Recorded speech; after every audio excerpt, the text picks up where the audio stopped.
മോദിജിയെ ഉന്നം വെച്ച് അണ്ണാമലൈ ഒരു കാലത്ത് ഇന്ത്യയുടെ ഭാവി പ്രധാനമന്ത്രിയായി ബി ജെ പിയിൽ നിന്ന് വരും എന്ന് വരെ ബി ജെ പി പ്രവർത്തകർ ഉയർത്തിക്കാട്ടിയിരുന്ന ഒരു വ്യക്തിയാണ് അണ്ണാമലൈ. അതിനുള്ള എല്ലാ അർഹതയുമുള്ള വ്യക്തിയാണ്. IPS police ഉദ്യോഗസ്ഥനായിരുന്നു. സിംഗം എന്ന് വിളിപ്പേരുള്ള വ്യക്തിയായിരുന്നു. ആ IPS വലിച്ചെറിഞ്ഞ് തമിഴ്നാട്ടിൽ പൊതുസേവനത്തിന് ഇറങ്ങിയ വ്യക്തിയാണ്. കേരളത്തിലടക്കം ഒരുപാട് ഫാൻ ബേസ് ഉണ്ട്. നോർത്ത് ഇന്ത്യയിൽ, സൗത്ത് ഇന്ത്യയിലെ ഏറ്റവും റൈസിംഗ് സ്റ്റാർ ആയി കാണപ്പെട്ട വ്യക്തിയാണ് അണ്ണാമലൈ. എന്നാൽ ആ അണ്ണാമലൈ ബി ജെ പി രാഷ്ട്രീയം ഉപേക്ഷിച്ചപ്പോൾ പോലും ബി ജെ പിയുടെ സപ്പോർട്ടേഴ്സും അനുഭാവികളും പറഞ്ഞിരുന്നത് യഥാർത്ഥത്തിൽ അണ്ണാമലൈ ബി ജെ പിയുടെ ഒരു ബി ടീം മാത്രമാണ്, അല്ലെങ്കിൽ മോദിജിയുമായി ഒത്തുകളിക്കുകയാണ്. മോദിജിയും അമിത്ഷായും എല്ലാം കൂടെ ഒരുമിച്ചാണ് ഒത്തുകളിക്കുന്നത്. ഭാവിയിൽ ബി ജെ പിയുടെ ഹിന്ദുത്വ രാഷ്ട്രീയത്തിന് തമിഴ്നാട്ടിൽ വേര് കിട്ടാത്തത് കാരണം അണ്ണാമലൈ വേറൊരു ടീമായി നിന്ന് എന്നാൽ ആത്യന്തികമായി മോദിജിയോടൊത്ത് ചേർന്ന് മുമ്പോട്ട് പോകും എന്നുള്ള ചിന്തകളൊക്കെയാണ്.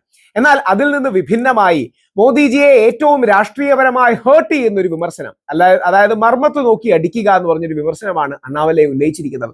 അണ്ണാമലൈ പറയുന്നത് ഡൽഹി കേന്ദ്രീകരിച്ചുള്ള ഈ ചിലരുടെ, അതായത് നടപടികളും നിലപാടുകളും എല്ലാ തീരുമാനങ്ങളും മാറണം. അതായത് ബേസിക്കലി ഉദ്ദേശിക്കുന്നത് നമ്മുടെ ഇതാണ്, അതായത് മോദിജിയും അമിത്ഷായും അവരുടെ ഉദ്ദേശമാണ് പറയുന്നത്. രണ്ട്, ഏറ്റവും പ്രധാനം, എല്ലാം ഗുജറാത്തിന് വേണ്ടി മാത്രമാണ് ചെയ്യുന്നത്. നിക്ഷേപങ്ങളടക്കം പല കാര്യങ്ങളും ഗുജറാത്തിലേക്ക് മാത്രം കൊണ്ടുപോകും.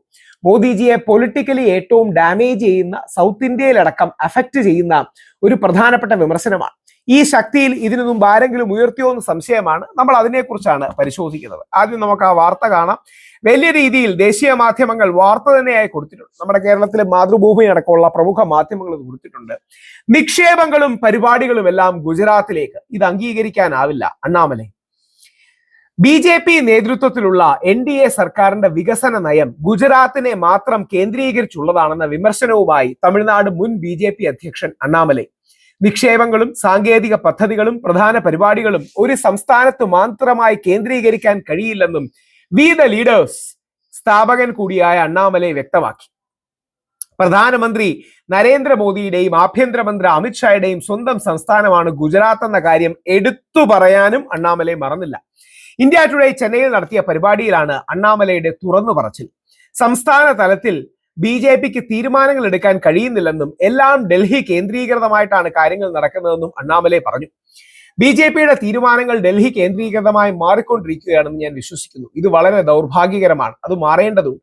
തീരുമാനങ്ങൾ എടുക്കാനും അതിനനുസരിച്ച് പ്രവർത്തിക്കാനും സംസ്ഥാന തലത്തിലുള്ള നേതാക്കൾക്ക് കൂടുതൽ അധികാരം നൽകണം, അണ്ണാമലൈ പറഞ്ഞു.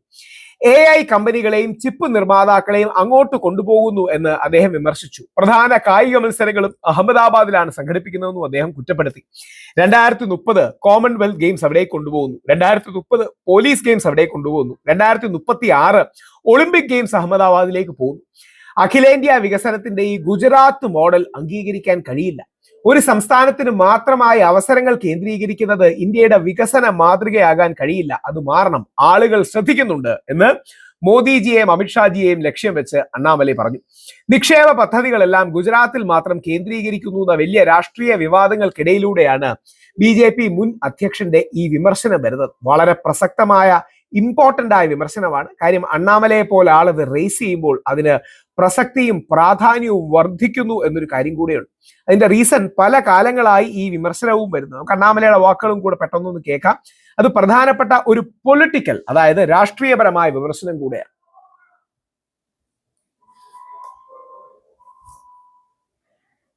Right now, the decisions are becoming Delhi-centric, so it is very unfortunate that has to change, number one. And genuinely, they have to empower state-level leaders to make actions. It has to happen. And the Gujarat-centric model of Delhi development has to change a bit.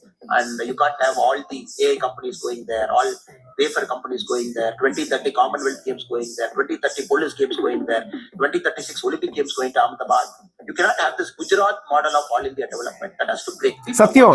People in Andhra watching, people in Tamil Nadu watching, people in Kerala watching. It has to be a genuine broad-based development.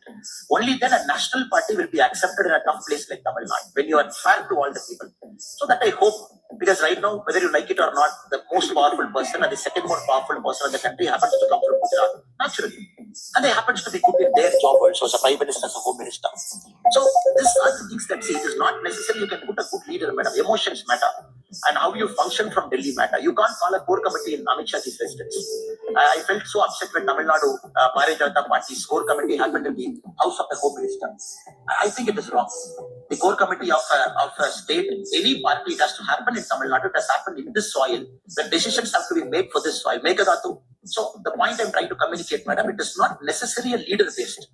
Many decisions you take from Delhi has to be appealing to people across the country. Everybody should think, okay, they're also taking care of me. They're also taking care of me. They're also taking care of Gujarat. I don't have any problem with Gujarat. Correct. Right now, the decisions are becoming വളരെ പ്രസക്തമായ രാഷ്ട്രീയ വിമർശനമാണ്.